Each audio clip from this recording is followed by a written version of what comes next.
Oh my God. Okay. The Bears just lost to the Seattle Seahawks on Thursday Night Football by a final score of 6-3. 6-3. Caleb Williams got sacked 7 times, I think. It might have been 8. And threw an interception in the last play of the game.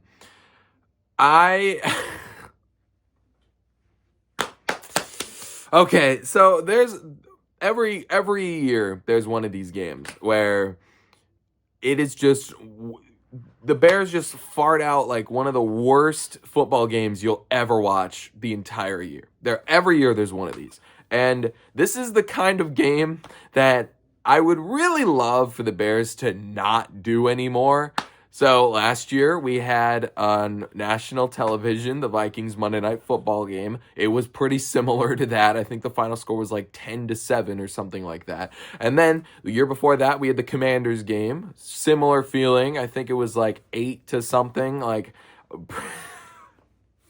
I'm tired of these games, bro. Okay, so the defense showed up again. I complained a lot. I was saying, the defense has left us. The offense is all right. The defense sucks. And then it is crazy to me. There's no consistency whatsoever to how bad this team is, because one week I'll point out a weakness that I see, and then the next week everything will change. Everything will change. I'll be like, oh, the offense sucks, but the defense is all right. And then the next week the defense will do nothing and the offense will be all right. And then the next week they both suck. And then the next week after that they're both pretty good, but then we lose off of a blocked field goal or something like that. This has been, oh my God, this has been the worst season I've 10 losses in a row. The Bears. Jesus Christ. Okay, so I'm going to talk about the offense first. Why did we just never...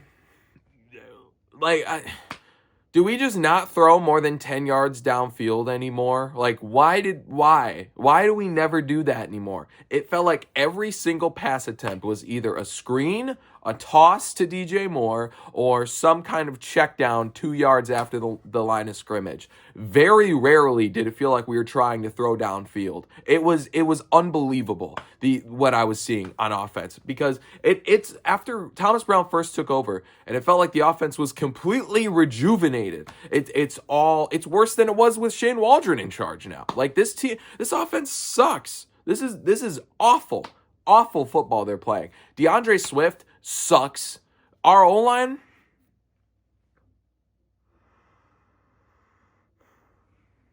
they're going to get him killed, bro. They're going to get him killed. Ryan Poles said before this season that this was like one of the deepest O-lines he's ever seen, and that the people he cut weren't even that mad because, it was just so deep and they knew it and they were just like, there's nothing I can do.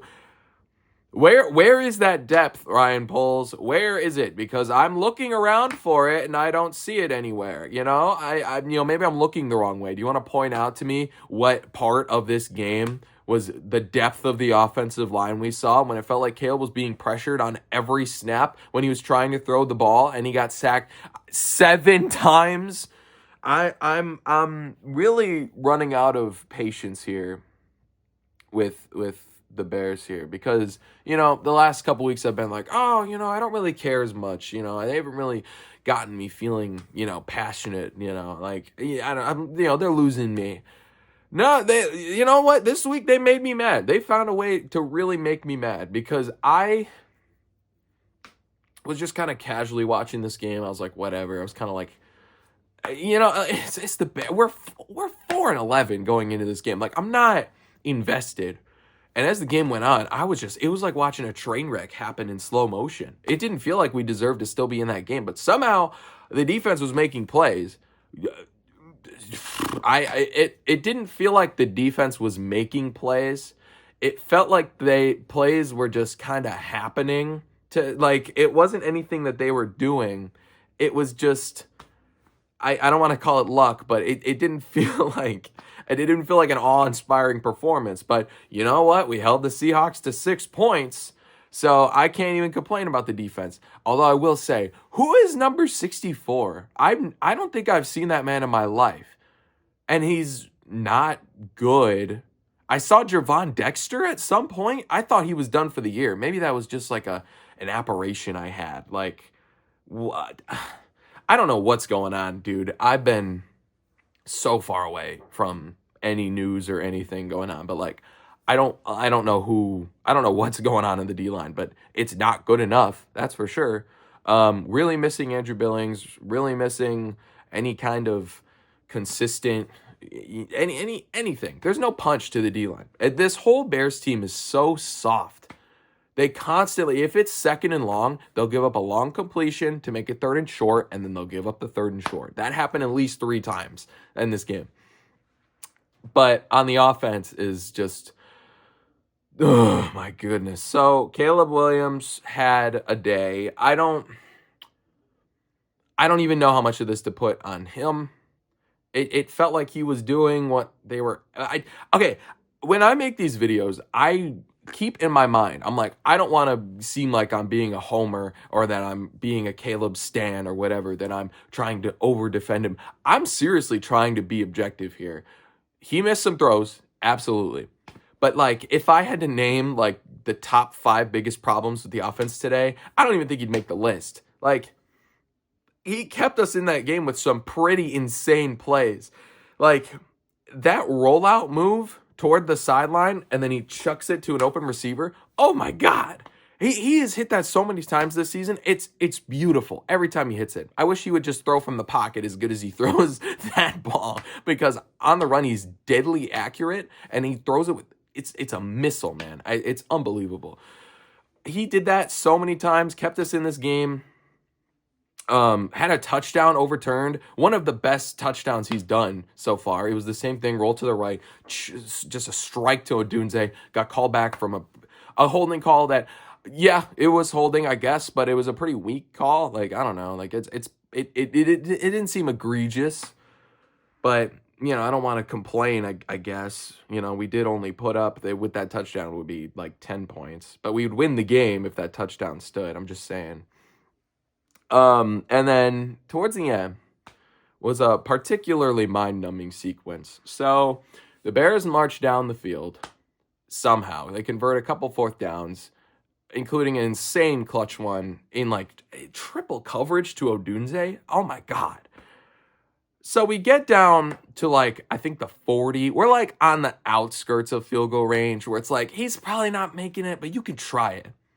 It's 1st and 10. So you'd think that they would go for like a... So first of all, they get the 4th down conversion. They let the clock just roll. And then finally on 1st down, he just chucks it right out of bounds. So there goes 1st down. Then on 2nd down, he tries to throw it deep, but it's way off target. It's incomplete. Then on 3rd down, I think it was another incompletion. And then on 4th down, Caleb walks off the field. And I'm like, okay, they're really going to try this field goal here, even though I don't think he's going to make it. It'd be like a 57-yarder, so it's 2 yards further than his personal best. Cairo's been rocky this year. People kind of haven't figured out in terms of blocking.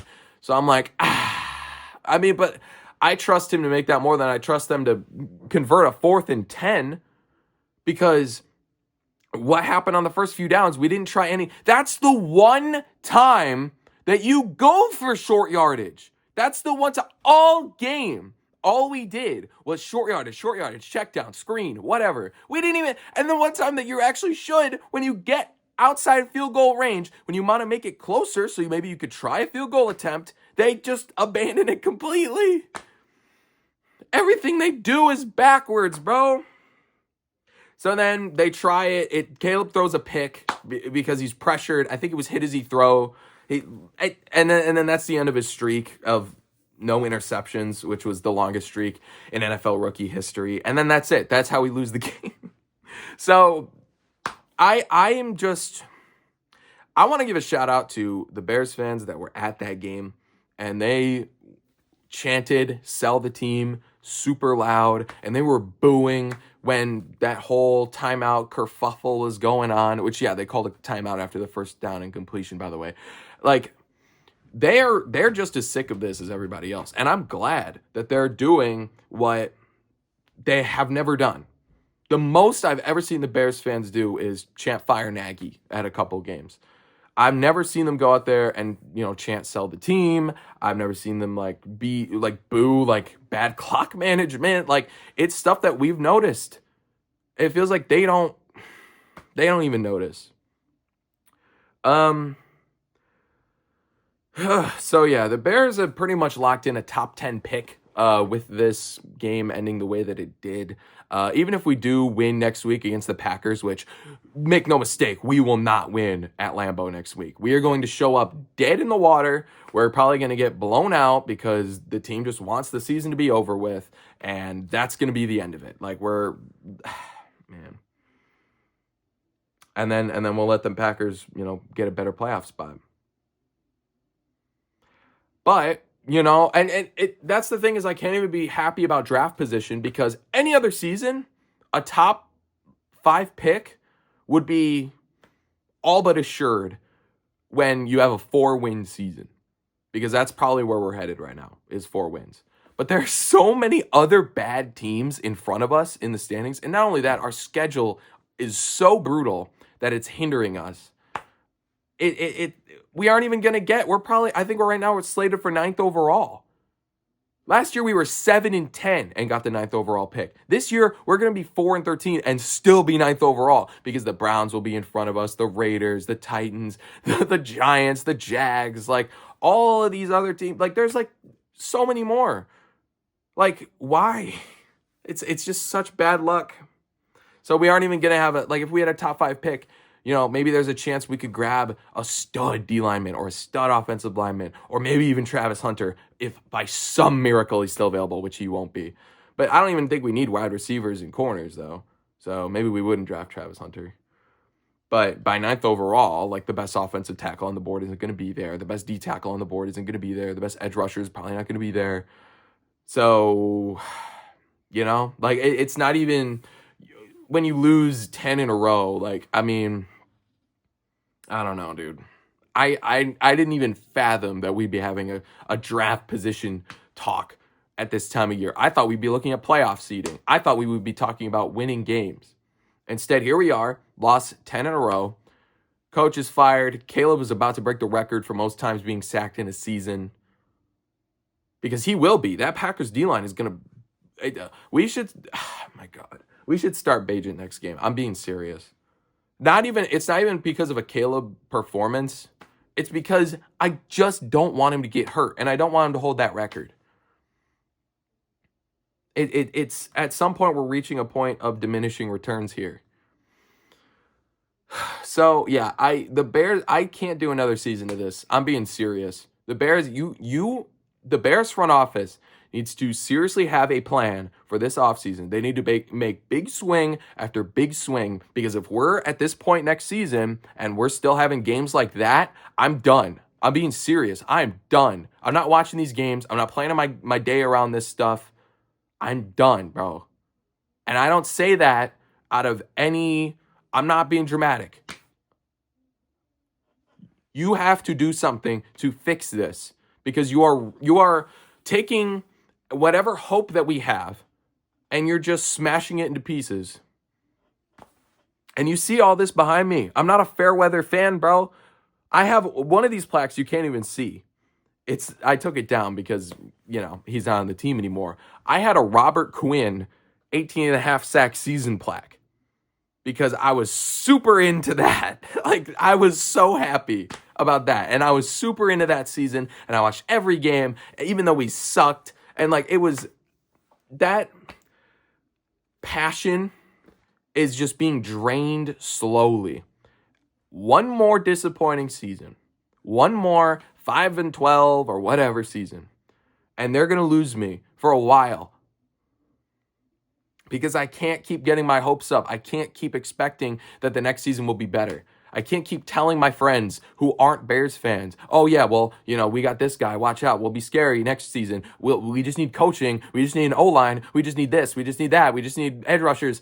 I can't keep doing this, bro. It's embarrassing. It's embarrassing to me, it's embarrassing to the fan base, and it's embarrassing. It should be embarrassing to the Bears, but I don't think it is because they're not willing to do anything about it. There is just no expectation of greatness. There's no culture of success. You have to create that. You have to build that. But they don't want to because you have to make tough decisions and you have to be a cutthroat runner of this team, and they just aren't that. They say that they want to win, but they do not have the integrity to actually make these tough choices that you have to make to create that kind of culture and expectation. You can't just keep bringing in guys from more successful organizations and just praying to God that they can somehow instill their wisdom in you. You are supposed to be the ones creating those people. You have to be the source of that knowledge. You can't just keep hiring guys from the Chiefs and expecting them to somehow make that into us. That's not going to happen. It starts at the top, and that's never going to change. I don't believe Kevin Warren is any different from Ted Phillips or Michael McCaskey or whoever. And I don't think George has, I'm hoping that by hearing that, the fans chanting sell the team and their general unhappiness of this, like the fans, they really let the Bears have it this game. They were not mincing words there. And I hope that awakens something in them because it awoke something in them last time when we were chanting Fire Nagy at the Ravens game. I was there. And they fired Matt Nagy and they made big changes. You have to make not just changes, big changes, huge swings. And I'm not just saying that because I'm like, oh, I want to see, there's some fans that want to see fireworks. There are guys that, trade 2 first-round picks for this guy, do this, do that, do this. Genuinely, you have to do something because you're losing. There is a poison throughout the Bears culture in the locker room that is just going to keep seeping through. You have to do something. And I'm not just talking about, trading a 3rd-round pick for some no-name D lineman or signing some guy off the streets and talking about culture and talking about the personality is right. I don't want to hear that anymore. Not after you passed on Jalen Carter, but you still drafted and traded for Tyreek Stevenson and Chase Claypool. There's no consistency here. I don't understand what the issue is with it. Like, what I'm saying isn't that difficult, especially with people who have supposedly been around football their entire lives. Like, it's not a matter of just trying to, I don't want Ryan Pace as my GM, is what I'm saying. I don't want you to make big swings just for the sake of big swings to save your job. But you have to save your own fan base. You have to do something. Take steps forward because this whole slow building baby steps thing, it sounds good in principle, but it's not working in practice. This team they just don't care. And you're not going to get free agents. You're not going to get guys that want to sign extensions. And they have to stop the bleeding. I'm really tired of watching the same story play out over and over and over again. Because I wasn't there for prime Lovey days. All right, I was too young for that Super Bowl. I didn't get to see that. The only Bears team I've ever seen that's good was 2018, and that was a magical flash in the pan that we just didn't even capitalize on. The one time that we were good, though, oh my God, this city was electric. Though watching those games back, oh my God, the crowd was so passionate. When the Bears are good, it's unbelievable how much Chicago rallies around them. Even though they suck right now, it's still, I'm a bartender, it's the talk of everybody I talk to at the bar. They love this team. As much as they and me say we hate it, we love this team. And they're taking advantage of that. And they're taking us for granted. And I don't think we're going to put up with it anymore. I'm not going to put it up with it anymore. And I think everybody that I'm talking to isn't going to put up with it anymore because you're reaching a point where we're seeing the same patterns play out over and over again. It's been enough time that we know what you're doing and we know what your methods are and we know they don't work.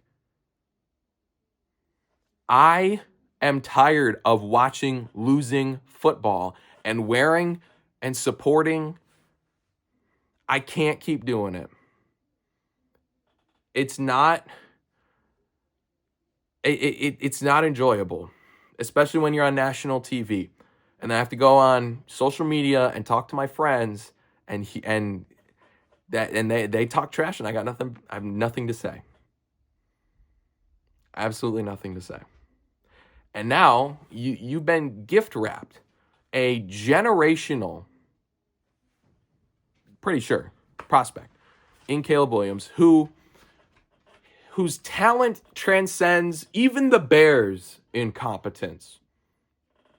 In terms of he's still out there, he's still getting up. He's still trying to rally this team. He's still making plays. He's not giving up like the rest of this roster is. You didn't even have to tank for that. You got that for free. That is a trade that literally happens once in a generation. The Bears never have good wide receivers other than Brandon Marshall and a couple guys, and they've never had good QB play. And we got gift wrapped a great wide receiver and a great quarterback prospect. And of course, we're 4-12. This is the worst Bears season I've ever watched. I've seen some bad stuff, but this takes the cake. And I'm not being facetious when I say that. I'm not being dramatic when I say that. Where we should be and who's on this roster and how much we've invested and the draft picks we've used, this team should be already clinched in the playoffs. I thought they should have been in the playoffs last year. This year, no excuse, and we're worse. We're worse than an underachieving 7-10 team from last year. A team that I thought was playing way worse than their pay grade, way worse than their scheduling said that they would be. And here we are, and we're even worse than that, despite adding so much. The Bears have to take a look in the mirror, and they have to realize what's going on, and they have to stop it.